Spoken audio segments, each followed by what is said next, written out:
तो hello friends, once again मैं आपके सामने सी सेट 2022 का लेक्चर आपके सामने लेके प्रेजेंट हुआ हूँ। और आज इस लेक्चर में डिस्कस करने वाले हैं very important questions of C set. जो PYQ डिस्कस मैं कर रहा हूँ, सेशन चल रहा है, वो बहुत ही हेल्पफुल है आपके लिए। लास्ट तक वीडियो ज़रूर वॉच करें, आप एटलीस्ट बहुत कुछ सीख के जाएंगे। ट्रस्ट में आप बूम करके आओगे एग्ज़ाम में। बस बात को बस सुनते चले जाओ और हर एक चीज़ को ध्यान से समझो। नया तो आप पूछ सकते हो, बिल्कुल बेसिकली पूछो आप। तो आओ क्वेश्चन नंबर 19 से शुरू करते हैं। नेक्स्ट पार्ट में शुरू करने जा रहा हूँ अब। 19 कह रहा है कि consider question and two statement given below. Question 1 बोल रहा है कि is x is an integer. क्या एक्स एक इंटीजर है? इंटीजर पता ही होगा, 1 2 3 4 क्या है, सब इंटीजर्स हैं। तो स्टेटमेंट फर्स्ट क्या कह रहा है कि x/3 is not an integer. x/3 integer नहीं है भाई, चेक करके देख लेते हैं एक बार। अगर x की वैल्यू पर, x की प्लेस पर कोई भी एक वैल्यू पुट कर लो, फॉर एग्जांपल 1 2 4 5, ये सब वैल्यू पुट करके आप चेक करोगे तो आपको एक नॉट इंटीजर वैल्यू बिल्कुल मिलेगी। आपको x के प्लेस पर इंटीजर ही लेना है, ठीक है। अगर मान लो x की प्लेस पर नॉन इंटीजर वैल्यू को ले लेते हैं, फॉर एग्जांपल 1/3 1/4 1/5, तो भी यहाँ पर रखने से आपको इंटीजर थोड़ी नहीं मिल जाएगा, नॉट एन इंटीजर वैल्यू मिलेगी। तो आपने नॉट इंटीजर वैल्यू ली और x के प्लेस पर पुट किया तो भी यही रिजल्ट मिल रहा है। तो कहने का एक्स इंटीजर थोड़ी ना हो सकता है, फिर इसके बेसिस आप इंटीजर तो कह नहीं सकते, इसलिए स्टेटमेंट वन गलत हो गया। सेकंड क्या कह रहा है, 3x is an integer. 3x integer है, चलो ठीक है भाई। एक्स के प्लेस पे 1 2 3 4 5 ये सब पुट किया आपने। ऑफकोर्स यहाँ पे आपको इंटीजर नहीं मिलने वाला है, अरे सॉरी बाय मिस्टेक, आपको हमेशा इंटीजर ही मिलेगा यहाँ पे अगर 1 2 3 4 5 6 पुट करोगे तो। बट मान लो अगर एक्स की प्लेस पे मैंने 1/3 2/3 ये पुट कर दिया, 3/3 4/3 कुछ ऐसा वैल्यू पुट किया, मान लो मैं 1/3 पुट करता हूँ तो आपको इंटीजर वैल्यू मिल रही है। देखो यार, एक्स की प्लेस पर नॉन इंटीजर वैल्यू रखी है और तो भी आपको इंटीजर मिल रही है। मतलब एक्स को स्पेसिफिकली डिफाइंड ही नहीं कि एक्स इंटीजर है कि नॉन इंटीजर है, इसलिए ऑप्शन 2 भी गलत हो गया यहाँ पे। बहुत आसान क्वेश्चन था, इसको इजीली सोच के कर सकते था विद इन 30 सेकेंड। नेक्स्ट क्वेश्चन कह रहा है कि how many 3 digit natural number are without repetition of digits are there such that each digit is odd and the number is divisible by 5। Okay, बोल रहे हैं कि 3 डिजिट आपको बनाना। वही अगेन PNC, बहुत बहुत ज़्यादा इंपॉर्टेंट PNC, ट्रस्ट में ये बहुत क्वेश्चन पूछ रहे हैं, इन पे जरूर उसको अच्छे से पढ़ो, बार बार पढ़ो, क्वेश्चंस लगाओ, जितने क्वेश्चंस लगाओगे उतना फ्लुएंट हो गया। तो अभी क्या पूछ रहे हैं कि each digit is each digit is odd. हर जितने भी डिजिट है वो ऑड होने चाहिए। तो ऑड कौन कौन से होते हैं भाई, सब बताओ। 1 हो सकता है, 3 हो सकता है, 5 हो सकता है, 7 हो सकता है, 9 हो सकता है। तो 5 ही क्या हो गए, ऑड आपको मिल जाएंगे डिजिट में, यही पॉसिबिलिटी है। और कह रहे नंबर इज डिविजिबल बाई 5। 5 से डिविजिबिलिटी का रूल क्या होता है, अगर ये 5 0 या 5 से लास्ट में हो तभी ये डिविजिबल हो। बस जीरो को रखोगे तो आपको इवन नंबर मिल जाएगा, तो इसको आप रख नहीं सकते जीरो को। तो आपके पास लास्ट ऑप्शन क्या बचा, 5। 5 यहाँ पुट कर सकते हो एक तरीके से, बस ओनली 1। तो ये बचे कितने नंबर, मान लो 5 को पुट कर दिया, 5 को कैंसिल कर दो। अब इस प्लेस पे कोई भी अब 4 पुट कर सकते हो, इस प्लेस पे इनमें से कोई भी एक 4 नंबर इस प्लेस पे पुट किया जा सकता है। तो यू कैन ईजिली डिडक्ट कि इन 4 में से कोई भी एक यहाँ भर दो, ठीक है। मान लो 3 को भर दिया तो 3 कैंसिल हो गया यहाँ पे। बचा क्या, फर्स्ट प्लेस। फर्स्ट प्लेस को कैसे फिलअप करोगे, फर्स्ट प्लेस को फिलअप करने के लिए सिंपल आपके पास 3 बचा, 1 7 9, किसी एक को फिलअप कर दो। तो इसको फिल करने का नंबर वे 3, इसका इंटू कर दो, सिंपली क्या आ जाएगा 12। यही टोटल वे हो जाएंगे, टोटल नेचुरल नंबर मिल जाएंगे आपको 3 डिजिट्स के। आई होप आपको बिल्कुल बात समझ में आई होगी, वेरी गुड। नेक्स्ट कर रहा है कि the increase in the price of certain items was 25%, then the price was decreased by 20%, then again increased by 10%. What is the resultant increase in the price? Resultant increase in the price पूछ रहा है। अगर मैं price को x ले लूँ बच्चों या गाइस फ्रेंड्स बड़े भाई, तो क्या हो जाएगा, मान लो आपने 25% इंक्रीज़ किया है। 25% इंक्रीज किया किसका, इस x प्राइस का। तो x plus 25/100, x simply 1/4, simplification कर लिया तो 4x plus x/4 nothing but 5x/4। कितना आसान था। फिर आगे कह रहे हैं कि then the price was decrease by 20%। Okay, price 20% decrease करते हैं ये, ठीक है भाई साहब। इसी प्राइस को किसका डिक्रीज करते हैं, इसी को 20% डिक्रीज करते हैं। तो क्या हो जाएगा 5x/4 माइनस डिक्रीज कर रहे हैं, आप दिखा सकते हो डिक्रीज कर रहे हैं, ये यहाँ इंक्रीज हो रहा था 5x/4 इंटू 20%, 20/100 तो 1/5 होगा ये 5 से 5 कैंसिल हो गया, 5x/4 माइनस x/4 और 5 में से एक x गया, कितना बचा 4x/4 है, 4 से 4 कैंसिल, यहाँ पे क्या है नॉर्मली x बच रहा है। यहाँ तक बात आपको समझ में आ गई अच्छे से। नेक्स्ट क्या कह रहा है आगे कि and again increase by 10%, 10% increase कर रहा है भाई ये। अब इसी का 10% कैसे भाई, 10% इंक्रीज कर रहे हैं, 10% x का 10% क्या हो जाएगा, x इंटू 10/100 कैंसिल आउट होगा तो 11x/10। तो बेसिकली पूछ रहा है कि what is the resultant increase in the price. Resultant increase क्या हो जाएगा, अब देखोगे लास्ट में x का आपने 10% ही तो निकाला है, तो रिजल्टेंट इंक्रीज कितना होगा, ऑफकोर्स 10% ही तो होगा इंक्रीज। लास्ट में आपने क्या इंक्रीज निकाला, इंक्रीमेंट 10% ही हो रहा है इस x प्राइस का, जो आपने x लिया था वही x यहाँ बचा लास्ट में, तो इंक्रीमेंट 10% का ही हुआ है। आई होप आपको बात में समझ में आ गई होगी जो मैं कहना चाह रहा हूँ। आइए भी बहुत सिंपल क्वेश्चन था, इसको कैसे कर सकते थे, इसको बस इक्वेशन बनाना था आपको। A has some coin, he gives half of the coin and 2 more to B, B gives half of the coin and 2 more to C, C gives half of the coin and 2 more to D. The number of the coin D has now is the smallest 2-digit number and how many coins does A have in the beginning? मतलब पहली बात तो कुछ की points पकड़ो, smallest 2-digit number क्या होता है 10, ये बोला the number of coin D has now is the smallest digit number, तो मतलब ये डी की वैल्यू बेसिकली आपको यहाँ 10 पहले से दिया है क्वेश्चन में। और पहला स्टेटमेंट क्या कह रहा है, ही gives half of the coin and 2 more to B। अच्छा जो बी है इसका इक्वेशन क्या बनेगा, half of the coin A, तो a/2 + 2। आई क्या कह रहा है, B gives half of the coin and 2 more to C, मतलब यहाँ पे सी की वैल्यू क्या हो जाएगी, हाफ ऑफ द कॉइन और 2 ज़्यादा, तो यहाँ से आप सिंपली बी की वैल्यू ऊपर से पुट कर दो, तो a/2 + 2/2। बात समझ में आपको आ गई, वेरी गुड। नेक्स्ट क्या कह रहा है आगे, C gives half of the coin and 2 more to D। Okay, तो डी की वैल्यू क्या यहाँ से आ रही है, c/2 + 2, ठीक है। डी की वैल्यू 10 है, आप निकाल चुके हो पहले ही। सी की वैल्यू क्या निकाला आपने, a/2 + 2 + 2/2 + 2। इक्वेशन मैंने पुट किया ये वाला पूरी वैल्यू, ये पूरी सी की वैल्यू यहाँ पे मैंने, ये पूरी सी की वैल्यू इस सी यहाँ पे पुट की गई, ध्यान रखिएगा। और डी की वैल्यू 10 थी, ये 10 वैल्यू मैंने पुट कर दी यहाँ पे। तो यहाँ से क्या वैल्यू मिल रही, इस 2 को इधर लाओ, इस 2 को इधर लाओगे, इस यहाँ पे लाओगे तो क्या हो जाएगा, 10 में 2 गया 8, और इस 2 का मल्टीप्लाई करोगे तो क्या हो जाएगा 16, तो क्या बचेगा a/2, ये थोड़ा डिफरेंट है, हाँ कोई दिक्कत वाली बात तो नहीं है। यहाँ पे थोड़ा सही कर लेना आप बच्चों, यहाँ पे सी की वैल्यू थोड़ा सही से लिख देना। सी की वैल्यू क्या है, a/2, मैं उसको अच्छे से छोटा लिख देता हूँ ताकि आपको समझ में आ जाए, a/2 + 2 का होल 2, ये +2, ये वैल्यू है, ठीक है। अब आपने यहाँ भेज दिया, यहाँ से इसको ट्रांसफर किया तो 8 आ जाएगा, इसके मल्टीप्लाई से करोगे तो क्या हो जाएगा 16 हो जाएगा। ओके, तो यहाँ क्या बचा, a/2 + 2/2, ये +2 बच रहा है, इधर 16 हो गया। अब इस 2 को उधर ले जाओ तो क्या हो जाएगा, और 14 हो जाएगा, और 14 2 से मल्टीप्लाई करोगे तो 28, तो a/2 + 2 = 28। 2 को इधर ले जाओ, सॉल्व करना है तो 26, तो a की वैल्यू क्या आ जाएगी, 26 × 2, नथिंग बट 52। इसलिए इसका आंसर क्या आएगा 52। आपको बात अच्छे समझ में आ गई होगी जो मैंने बात बताया अभी आपको, वेरी गुड। आइए नेक्स्ट क्वेश्चन चलते हैं, ढेर सारे क्वेश्चन डिस्कस करने हैं इसलिए मैं थोड़ा स्पीड फास्ट रखूँगा और आप समझने की पूरी कोशिश करो। आई होप 100% आपको बात समझ में आ गई होगी।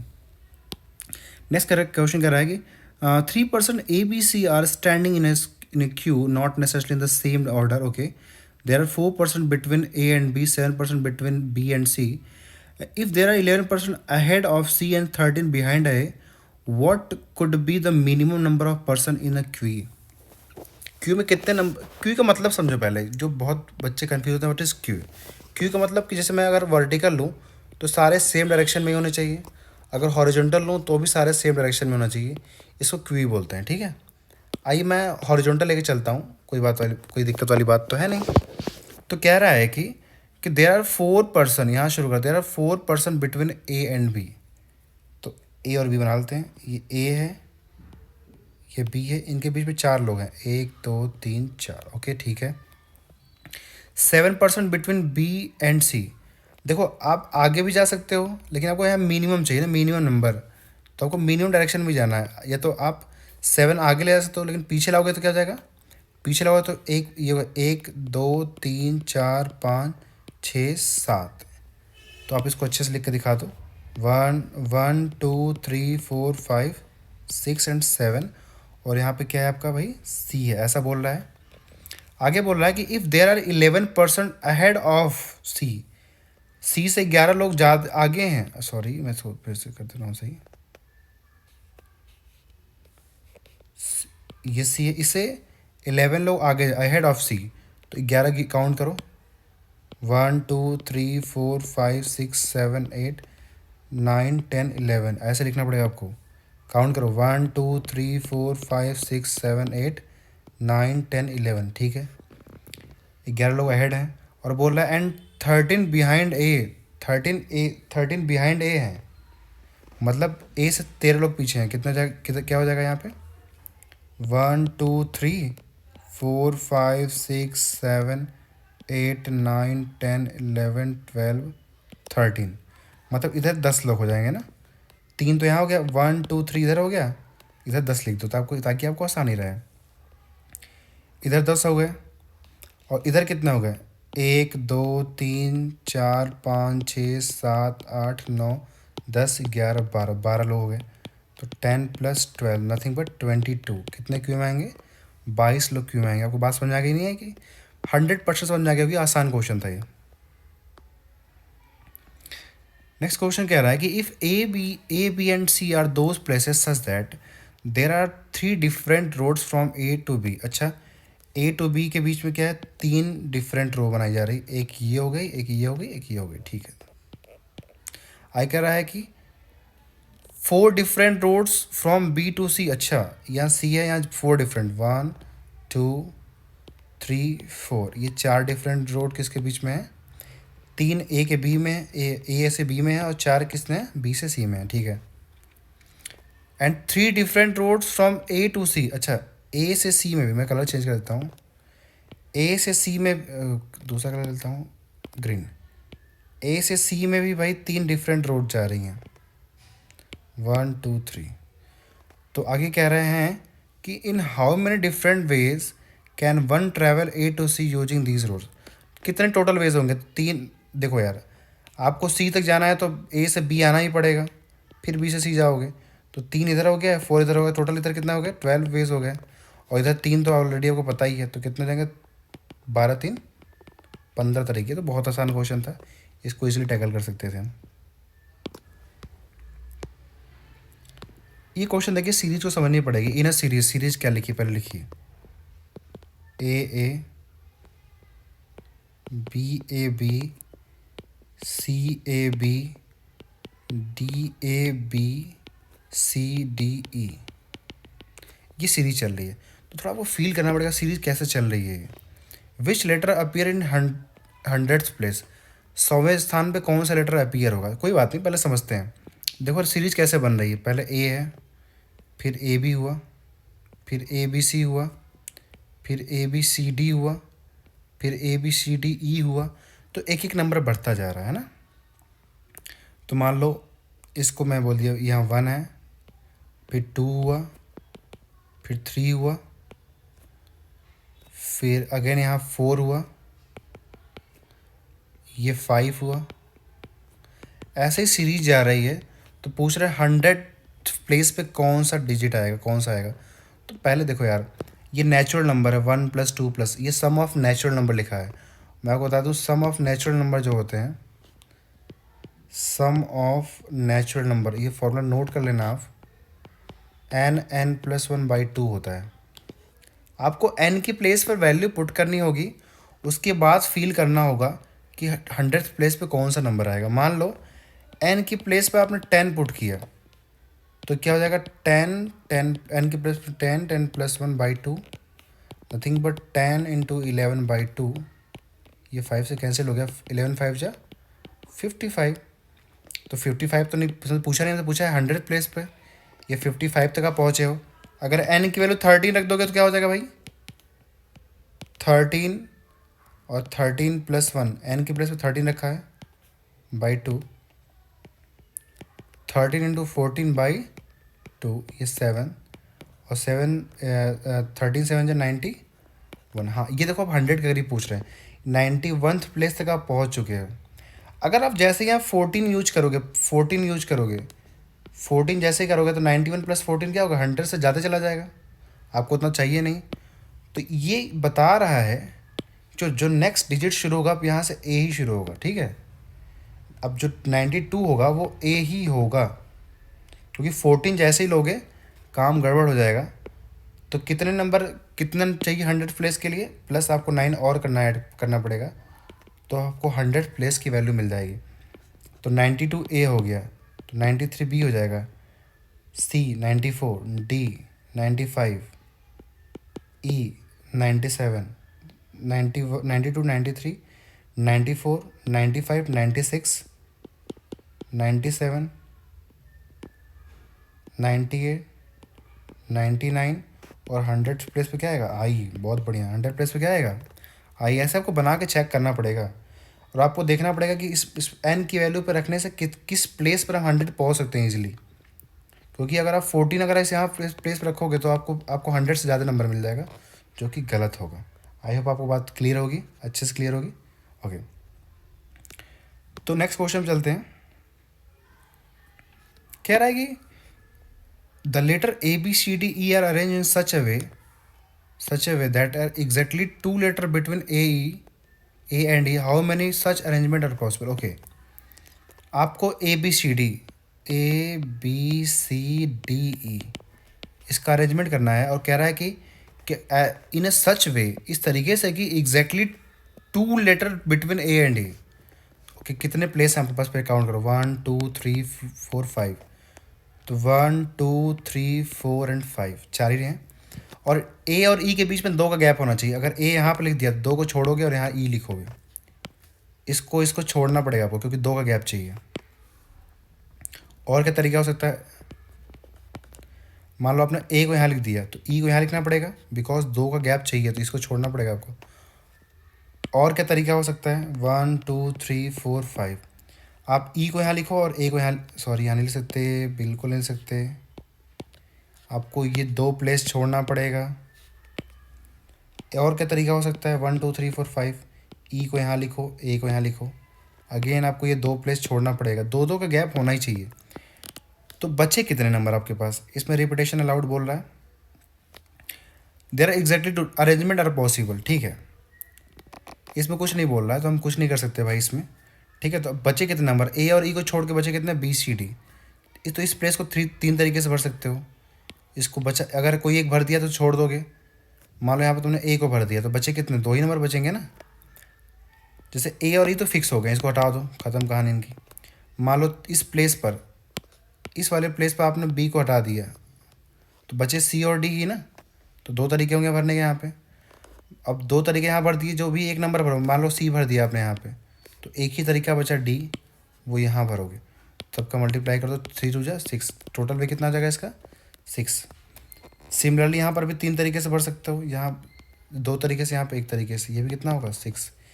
ये भी 3 तरीके से, सेम प्रोसेस, ये भी 1 तरीके से, ये भी 6, ये भी 3 2 1, तो यहाँ भी 6, तो कितना जाएंगे total 24, 6 6 12 6 18 6 24, 24 is the right answer here. I hope आपको बात समझ में आई। ये पी&सी का ही क्वेश्चन अगेन। आइए आज के दिन लास्ट क्वेश्चन उठाते हैं, और ये बहुत ही अच्छा क्वेश्चन है, इसको समझाने की पूरी कोशिश करता हूँ। कह रहा है कि the digit 1 to 9 are arranged in 3 row in such a way that each row contains 3 digits and the number formed in the second row is at twice the number formed in the first row. Okay, and the number formed in the third row is thrice the number of formed in the first row. Repetition of digit is not allowed, इसको पहले underline कर लो जो इस word लिखा हुआ है। अब मैं समझाने के लिए बता दूं आपको, मैं पहले इसको मैंने मार्क कर दिया, रिपीटेशन अलाउड नहीं है।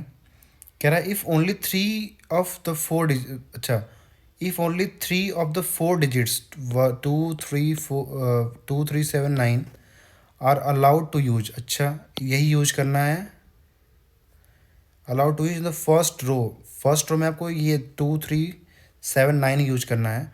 तो आगे बोल रहा है कि how many such combination are possible to be arrange in the 3 rows. Okay, समझने की पूरी कोशिश करिए। आपको 3 रो बनाने, अच्छे क्वेश्चन है, इनको समझना पड़ेगा आपको। 3 रो है, 9 डिजिट है आपके पास, ठीक है, कोई बात नहीं। आपके पास कितना डिजिट है, 1 2 3 7 9 4 है ना, 2 3 7 9, ये 2 है 3 है, ये इसको अच्छे से मैं लिख दूंगा अभी, पहले इसको पैसे लिखो। तो 2 3 7 9 से आपको बनाना है, और जो आपके पास ये 3 रो हैं 1 2 3 4 5 6, 3 डिजिट ही बनाना है, ठीक है, 3 डिजिट बोल रहा है। ये तीसरा रो हो गया। पहला जो रो है वो तीसरे रो का थ्राइस है। जो पहले, अगर इसमें आप 3 से मतलब इंटू 3 करोगे तब जाके आपको ये वैल्यू मिलेगी। तीसरा रो जो है थ्राइस है पहले रो का, सॉरी मैंने स्टूडेंट के साथ गलत बोल दिया था, ये तीसरा थ्राइस है और ये क्या है, ट्वाइस है, ऐसा बोलना चाह रहा है। तो अगर सपोज करो अगर डिजिट आप 7 और 9 शुरू करोगे तो ऑफकोर्स जब 3 से मल्टीप्लाई करोगे 7 का तो ऑफकोर्स आपको 21 मिलने वाला है, जो कि 3 डिजिट का जो लिमिटेशन है क्रॉस कर जाएगा। इसलिए आप 7 9 से शुरू नहीं कर सकते। बचा क्या आपको ऑप्शन आपके पास 2 और 3 है। तो क्या क्या पॉसिबिलिटी हो सकती है, तो मान लो मैंने 2 3 9 ले लिया, 2 9 3 ले लिया, ठीक है जी। मान लो मैंने 3 7 9 ले लिया, ध्यान रखना 3 7 9, और 3 9 7 ले लिया, ठीक है। और क्या ले सकते हो आप और क्या कैसे अरेंजमेंट कर सकते हो, 3 3 9 7 ले लियो, ओके, और आप 2 3 7 ले चुके हो, नहीं ले चुके हो ना, ले लो इसको भी, 2 3 7 ले सकते हो आप, 2 7 3 ले सकते हो। और आई थिंक इसके बाद कोई पॉसिबिलिटीज़ मेरे को दिख नहीं रही है, ठीक है। ये तो एक सच पॉसिबिलिटी हो गई, आसान तरीका से, सिंपल तरीके से सोच लिए कि ये पॉसिबिलिटी हो सकती है, ठीक है जी। अब मान लो सपोज मैंने यहाँ पे और पॉसिबिलिटीज़ बनाने की कोशिश करोगे तो बन जाएंगी, बट आपको बस समझना क्या है, क्वेश्चन का डिमांड क्या कह रहा है। क्वेश्चन का डिमांड क्या कह रहा है, ध्यान से पूरी को क्वेश्चन को पढ़ोगे, रीड करोगे तो फील आपको आएगा। कह रहा है कि 2 3 7 are allowed to use in the first row and how many such combinations are possible. ऐसे कितने कॉम्बिनेशन पॉसिबल हैं भाई, अरेंज इन द 3 रोज, 3 रो आपको चाहिए। अगर मैं रिपीट कर रहा हूँ इसलिए ध्यान दे रहा हूँ क्योंकि अच्छा क्वेश्चन है, और आपके पास 1 से 9 तक नंबर है, और 1 से 9 में आपको 2 3 7 9 ही यूज करना है। इसके बाद कोई भी नंबर आप यूज नहीं कर सकते, अगर यूज करोगे तो गलत हो जाएगा क्वेश्चन। इन्हीं 2 3 7 9 से आपको 3 डिजिट का नंबर बनाना है 3 रो में, कितने तरीके से आप बना सकते हो। और पहला रो जो है वो दूसरे रो का ट्वाइस है, और जो तीसरा रो है वो थ्राइस है। तो पॉसिबिलिटीज़ क्या क्या बन सकती हैं, तो पहले क्या पॉसिबिलिटीज़ बनाया आपने, चलो मैं आपको फिर से पॉसिबिलिटी बना के दिखा दे रहा हूँ ताकि आपको कन्फ्यूजन ना हो। पहले मैंने लिया 2 3 7, पहले तो ही बन जाएगा 2 3 7, फिर 2 7 3 ले लो, इसी को बस चेंज कर दिया। और क्या बन जाएगा, 2 7 9 ले लो, 2 3 9 ले लो, 2 9 7 ले लो, 2 9 3 ले लो। इससे बस पॉसिबिलिटी में बना रहा हूँ। और क्या बन सकता है, 3 2 7 ले लो, 3 7 2 भी ले सकते हो। और क्या ले सकते हो भाई, और आगे और कोई भी लोगे आप, अगर आप कोई भी लेते हो तो आपको ज़रूर आपको, जैसे कि आप 372 लिए, आप 372 में आप मान लो आप 3 से मल्टीप्लाई किए तो क्या मिलेगा आपको वैल्यू? 3 2 6, 7 3 7 21 और 3 3 9, 9 9 + 2 11, जो आपको 4 डिजिट मिल रही है। इसके नीचे कोई भी आप कॉम्बिनेशन बनाओगे सब गलत हो जाएगा। इसलिए ये तो हमें लेना ही नहीं है, ये तो हमें लेना ही नहीं, बात ख़त्म। तो हमारे पास इतने ही कॉम्बिनेशन है, इतने कॉम्बिनेशन से ही काम चलाना पड़ेगा भाई। कितने कॉम्बिनेशन दिख रहे हैं उतने कॉम्बिनेशन से ही काम चलाना पड़ेगा, अदरवाइज़ काम नहीं हो पाएगा आपका। तो 2 3 7 2 7 3 इतने ही हैं। ओके, तो आइए सोचते हैं आगे। अब इसकी क्वेश्चन की शुरुआत करते हैं। आप इसकी ट्वाइस करो। पहला नंबर उठाया 2 7 2 3 7, अगर आप इंटू 2 करते हो तो क्या मिलेगा? 14। ये क्या मिलेगा? 3 2 6 + 7 और 2 2 4, 4 में 2 2 4 ये मिलेगा आपको। अब देखो इसको, इसे मल्टीप्लाई कर, 2 7 14, 2 3 6 + 1 7, 2 2 4। यहाँ 4 4 सेम नंबर आ गया। यहाँ बोल रहा है कि repetition of digit is not allowed, तो ये गलत हो गया। ये क्या हो गया? गलत हो गया। ऐसे ही आप 2 7 3 ले लोगे, 2 7 3 लोगे। अगर आप इसमें इंटू 2 करो, 2 3 6, अब सेकेंड रो के लिए निकाल रहे हैं। 7 2 14, 2 2 4 + 1 क्या हो जाएगा? 5। यहाँ देखो 5 4 6 सारे अलग हैं। अब क्या करोगे? इसी में 3 से मल्टीप्लाई करो 2 7 3 में, थर्ड रो के लिए। तो 3 3 9, 7 3 21, 3 2 6 + 2 8। ओके, यहाँ पर भी सारे डिजिट्स क्या हैं? डिफरेंट आए हैं। तो ये जो आपका ये वाला है बिल्कुल सही कह रहा है। इससे आपका पॉसिबिलिटीज़ बनेगा। जो क्वेश्चन का डिमांड है उसको सेटिस्फाइड ये नंबर कर रहा है, बट ये नंबर नहीं कर रहा है। ऐसे ही आप करके चेक करोगे तो आपको मिलेगा कि आपको केवल 2 ही ऐसे नंबर मिलेंगे जो डिमांड को सेटिस्फाइड करेंगे। और जिसका इसका हो जाए कमेंट सेक्शन मुझे ज़रूर बताएगा। Thank you so much.